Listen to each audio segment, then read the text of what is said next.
We're not talking about two democracies negotiating in this case. We're talking about a terrorist organization that committed atrocities beyond anyone's imagination. And they continue to starve hostages, starve even Gazans. What's so-called famine and the humanitarian crisis in Gaza is the responsibility of Hamas that has been trying to sabotage every effort to help the Gaza civilians.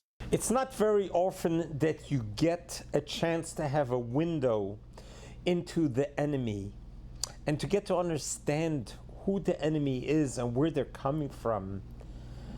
Well, we have heard several times from Mosab Yousef, the son of Hamas, the eldest son of one of the founders of Hamas, and his bravery to be able to break rank and leave Hamas and be a spokesperson to expose what they are all about to the world. There's nothing like listening to firsthand. So let's watch together and we'll discuss with it afterwards.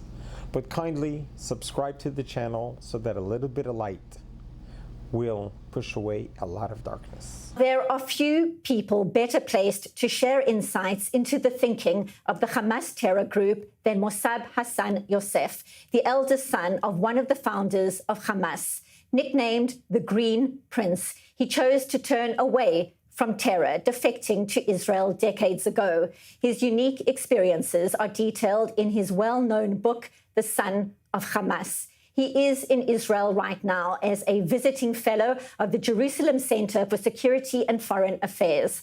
Earlier, I spoke to him about the strategy of the terror group, what he thinks Israel should be doing next, the international understanding of Hamas, and his take on the future of Gaza after the war. He shares some strong views and personal insights. Take a listen. Thank you very much for joining us. So it feels like a critical juncture in the war. There's this intense military pressure by the IDF, plans to take over Gaza City, and at the same time, Israel making it clear it will only agree to a comprehensive deal that will see all hostages released. So what is your take on the Israeli strategy nearly 2 years in? Is there still room for diplomacy? I agree with the Israeli strategy by applying pressure on Hamas. And I don't see any other alternative, unfortunately, because Hamas rejected all deals that don't keep them in power. And simply, this is not going to be acceptable by any party. What Hamas committed on October 7 does not qualify them to be a legitimate party on the negotiating table. We're not talking about two democracies negotiating in this case. We're talking about a terrorist organization that committed atrocities beyond anyone's imagination. And they continue to starve hostages, starve even Gazans. What's so-called famine and the humanitarian crisis in Gaza is the responsibility of Hamas that has been trying to sabotage every effort to help the Gaza civilians. Now, Hamas' tactic of partial deals is their desperate attempt to stay in power. And their game is known to the Israeli government. Hence, the Israeli government doesn't agree with partial deals that would keep the war going for forever. A complete deal that brings all the hostages, that would be the answer to get out of this situation and help reduce the humanitarian crisis in Gaza. So would plans to take over Gaza City scare Hamas? Does pressure from President Donald Trump scare Hamas, or from Qatar, Egypt, Turkey, possibly other nations too? What scares Hamas? What insights can you share? Well, Hamas is kamikaze suicidals. They are going one-way ticket to hell, and they know that. Now, they are trying to sink the boat with everybody on it. That's including Gaza civilians, the hostages, and if the entire region if they do that. So how do I scare someone who's suicidal? What scares Hamas the most is life. To fight for life, to help the people, to build a nation, to serve the people. This is very scary for Hamas. But to die is something that they wish for. And I hope that Israel will give them their wish. The only thing that is in the way is the poor hostages who have been starving under impossible circumstances. So this is the time for the United States, for the rest of the world, to get behind Israel. If the Western world get united, instead of condemning Israel and rewarding terrorists with statehood, and by giving Palestinian terrorists legitimacy, justifying their violence, when they drop all this madness, then we would be closer to end the crisis in Gaza. But as long as everybody or a majority of the people advocate on behalf of the terrorists, I don't see this ending anytime soon. It could take years from now, and the humanitarian crisis will only deepen, and there is a possibility of the hostages dying. What scares Hamas that we take any type of legitimacy from them, that we tell them you are nothing but a terrorist organization. You don't qualify as a resistant movement. You're just barbaric, and what you did was completely wrong. And once we take this cover from Hamas, Hamas will be in real trouble. What's encouraging Hamas today, and what's given them a lifeline, the clowns around the world of what's so-called pro-Palestine, that they have been advocating and spreading Hamas propaganda, spreading the Palestinian victim narrative, and criticizing Israel for defending itself. This is what's encouraging Hamas. What scares Hamas, that they know their place in history as a barbaric movement who committed atrocities against humanity, unthinkable war crimes. This is what scares Hamas. But as long as we are confused and we are not able to discern false from true, to discern virtue from vice, then Hamas will continue to manipulate everybody. And given what you're saying, it's staggering to think Hamas has the leverage it does.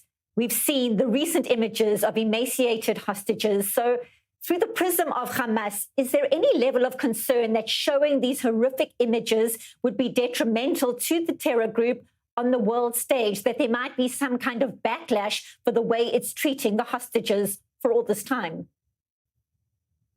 Look, the vast majority are the silent majority.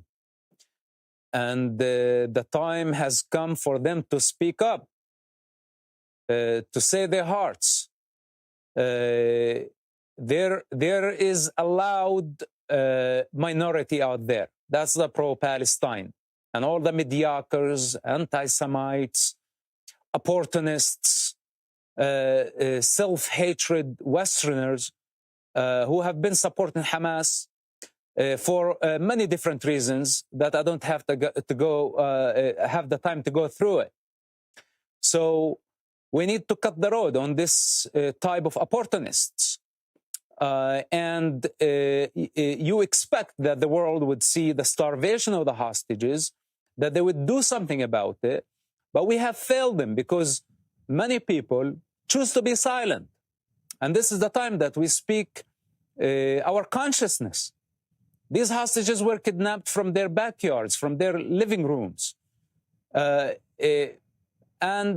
they didn't commit any crime. They were peaceful in their natural environment. Why did Hamas take them in the first place? To exchange with mass murderers. And this is what Hamas demand. And for those who choose to blame Israel and give Hamas legitimacy, those are the ones who are giving Hamas the leverage. It's not only about the hostages. If it was only about the hostages, the problem would be much easier to deal with. It's the problem with legitimizing evil as resistance. Had they chanted from the beginning of the war and they said no to Hamas atrocities, had the United Nations condemned Hamas from the beginning of the war, had France, the UK, Australia, Norway, Spain not recognized the Palestinian state, which was viewed in Hamas' perception as a reward for their violence, especially the timing of their recognition before the return of the hostages, as the humanitarian crisis deepened in Gaza, the situation would be very different for those hostages. The entire world conspired against the hostages in favor of a terrorist group with no morality. This is what we are dealing with, and this is why it's taken 2 years. And it seems that part of the problem has been the world's inability to understand Hamas, perhaps Israel's inability to understand the thinking of the terror group. On a personal note, take us back, if you will, to your childhood, your first memories of how you heard Israel being discussed at home, growing up in Ramallah, your father, a charismatic sheikh, a leader. How old were you when you understood the vision of the Hamas Charter? The culture where I came from is the death culture. That's very unfortunate. And of course, people come and say, don't generalize, which means that I have to go through every detail of my childhood conditioning, which I can write hundreds of books and I wouldn't even cover what I had to witness in such a culture. And when I come and say death culture, they say this is generalization. When I say that this is a barbaric society that praised suicide bombing attacks, that celebrated the death of Jews for being Jews, that wants the destruction of the state of Israel because it's a Jewish state, that doesn't have the capacity to build a nation, that does not have leadership, that is infested with sick ideologies, Soviet, communist, Islamic, jihadist. And today, anybody can claim to be a Palestinian. What was it like for a child to grow up in such environment where infinite forces clash for power, that rely solely on false narratives to achieve their political agendas? A culture that glorify sacrificing children for political and financial gain. What else do I need to say? Haven't we seen the Gazans celebrate on October 7 the kidnapping and the butchering of innocent civilians? We have forgotten. So, will it even make any difference if I just continue shouting out loud to tell them that the alternative is dark, that the alternative is death? It wouldn't make any difference. So, and what's the point of me sharing my pain? As a first-hand observer, I spent half of my life among what's so-called Palestinians and half of my life among the Jewish people. I don't see a problem with the Jewish people. They can coexist pretty much with anybody. But the Palestinians, if the world does not meet with their political ambition, they retreat they decide to become violent, global violence. And the ones with short memory should refresh their memory of how many suicide bombing attacks have been committed by the name of Palestine, how many commercial airlines have been hijacked by the name of Palestine, how many massacres, global terrorism. I'm not talking about a war for land within the Palestinian territories. It's not that. So how much do we need to learn? How many times do I need to speak? How many books I need to write for the world to understand that the Palestinians are the problem? And in fact, their tragedy is self-inflicted tragedy. And I don't expect from Israel not to defend itself. If I was in Israel's position and somebody is determined to harm me, to kill me for who I am, and I don't have the intention to harm them, then I have the right to defend myself. Israel does not want to fight with these savages. It has been 70 years already. And nothing worked with them. Negotiations failed. Offers for statehood failed. All type of reasonable, peaceful means have failed. What else? More than 100 years of trying to find the reconciliation, to find the resolution. But how can you communicate with people when they have the first option they have is violence? With people who don't have a legitimate representative, people who are conflicted on each other, people who serve foreign entities at the expense of children and their future. So the world needs to just step into Israel's shoes for a moment and think, how would they handle such a society? And exacerbating an already sensitive issue in this war is this distinction between a Gazan civilian and a Hamas terrorist. We've seen images of mothers in Gaza taking children to those dehumanizing ceremonies when hostages were freed. We've seen them cheering in front of coffins of Jewish babies. And the IDF is facing this intense scrutiny to protect civilian lives as it tries to eradicate the Hamas threat in this densely populated area. What more can you tell us about the way Hamas uses civilians as human shields and this important distinction, so-called? There is no modern army that has been prepared for such a scenario where terrorists hijack a very populated area, dig tunnels, deeply embedded below schools, hospitals, who use their own children as human shields. This is what the West does not understand. It's very hard for Westerners to fathom the thought that this is a culture that is based on martyrdom. The concept of jihad, the concept of Islam.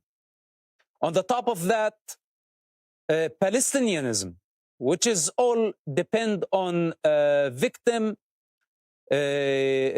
narrative that is seeking vengeance, which could go in vicious cycles for eternity. Hamas crime is unforgivable. What they did to the Gazan society. Now, are there any civilians in Gaza? Of course there are civilians. But also, these civilians voted for Hamas. A vast majority of Gazans voted for Hamas.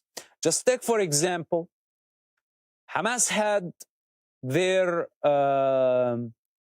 establishment anniversary every year. More than 500,000 Gazans participated in that celebration. It falls on December 14th. You can go to the previous years prior to October 7th. And when you see hundreds of thousands of people, 500,000 people, this is huge numbers. These are all committed Hamas members, the ones who were able to participate. Then the landslide of Hamas victory that brought them to power. Then incitement for violence, in child indoctrination.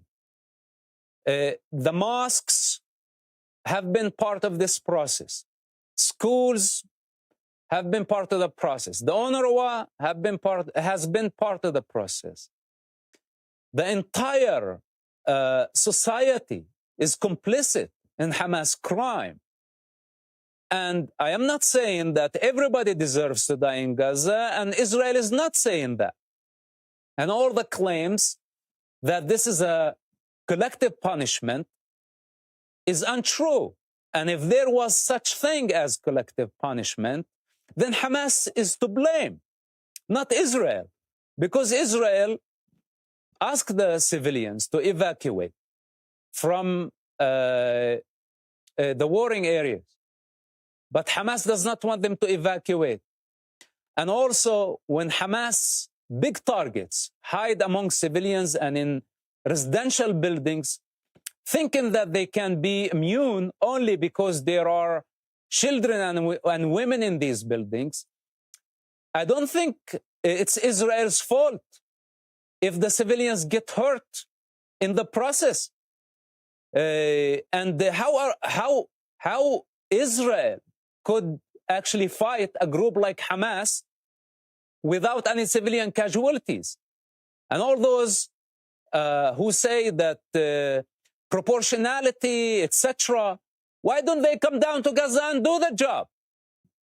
If they really care for the Gazan children. I want to see all these mediocres who have been given advice to Israel how to do the job.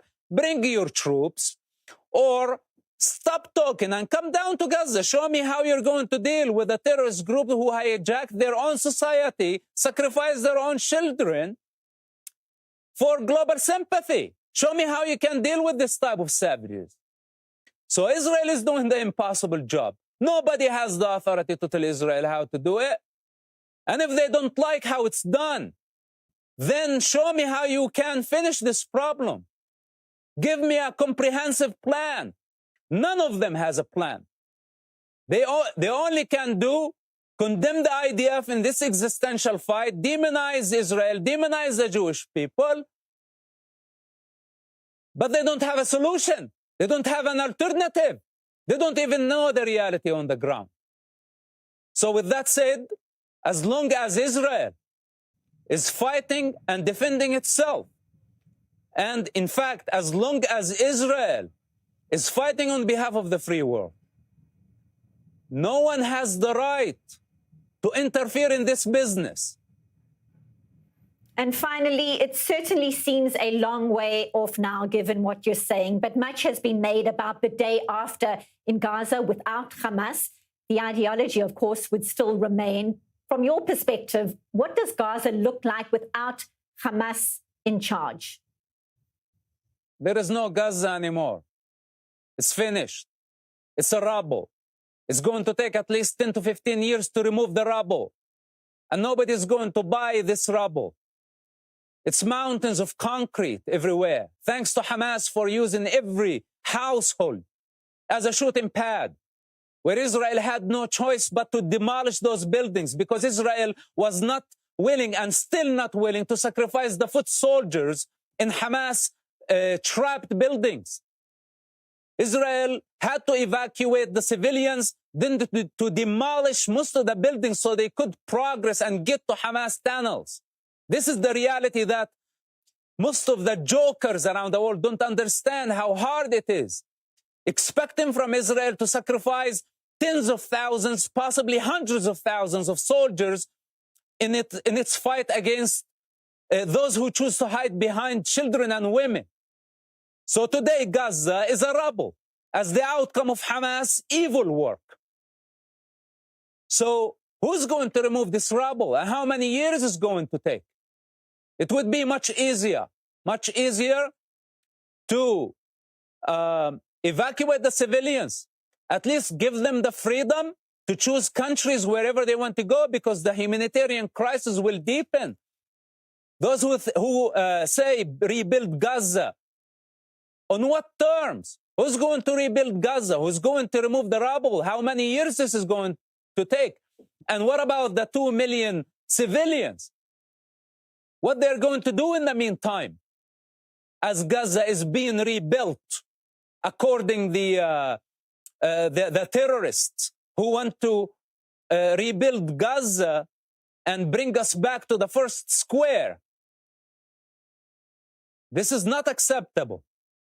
I think the world needs to help the Gazans if they choose to leave, to go somewhere else, wherever they want to go, especially the countries that recognize the Palestinian state. They should take tens of thousands, possibly hundreds of thousands of those Gazans into their countries, if they really care for the Gazans. But I don't think that they care for the Gazans. I think this is just their power game to mock their adversaries. So the reality of Gaza, if we don't allow the civilians to choose their freedom, and I say for those who want to stay in Gaza, it's their right to stay in Gaza, but I have to warn them, for the next 10 or 15 years, Gaza is going to be infested in disease. There is not going to be housing. This is not going to happen overnight. The destruction is huge. People have no idea. So with that said, let the people have their freedom. If they want to go to Egypt, if they want to go to Jordan, if they want to go to France, I highly recommend that they go to France, to Spain, to the UK, to Australia, because the people there love Palestinians very much. And if they love Palestinians that much, take them in. In the meantime, I hope that Trump's plan go through to build the Rivera. I want an American model in Gaza. I don't want a jihadi model. We are done of the jihadi Islamist model. We saw what they are capable of doing. And the Palestinian cause, as a device in the hands of all terrorists around the globe and all fanatics around the globe, must die. I am going to take this device away from them. No Palestine, no Palestinian, no Palestinianism. The Arabs who choose to stay as neighbors of Israel in Judea and Samaria, in the West Bank, or even in the surrounding countries, need to respect Israel's sovereignty. And if they haven't learned from Gaza, then Israel is determined to show them that Israel is going nowhere, and they will be the only suffering side. It's as simple as that. Mosab Hassan Yousef, thank you for being with us on I-24 News. Wow. What bravery, what insight from the eldest son of one of the founders of Hamas. To summarize it, he brought out very clearly, understanding that the Palestinians are not a real name. They all came from Jordan. They are Jordanians. However, the world has been in outrage about the humanitarian crisis in Gaza. He's asking a very simple question. If you are outraged, why aren't you inviting them into your countries? If you care so much about them, if you have relatives who are in a war zone, you want to evacuate them from the war zone and bring them to safety. Everyone is so concerned about the well-being of the 2 million Palestinians in Gaza that they are caught up in this war zone between Hamas and Israel. If you really care about them, he asked the question, why aren't you there fighting the war? Come, bring your troops. If you have a better solution to what Israel is faced with, come, don't just talk. Everyone is quick to judge Israel. But what solution do you have? When the war broke out 3 years ago, when Russia attacked Ukraine, do you know what the Ukrainians did? They packed the bags and they moved. They went to other countries.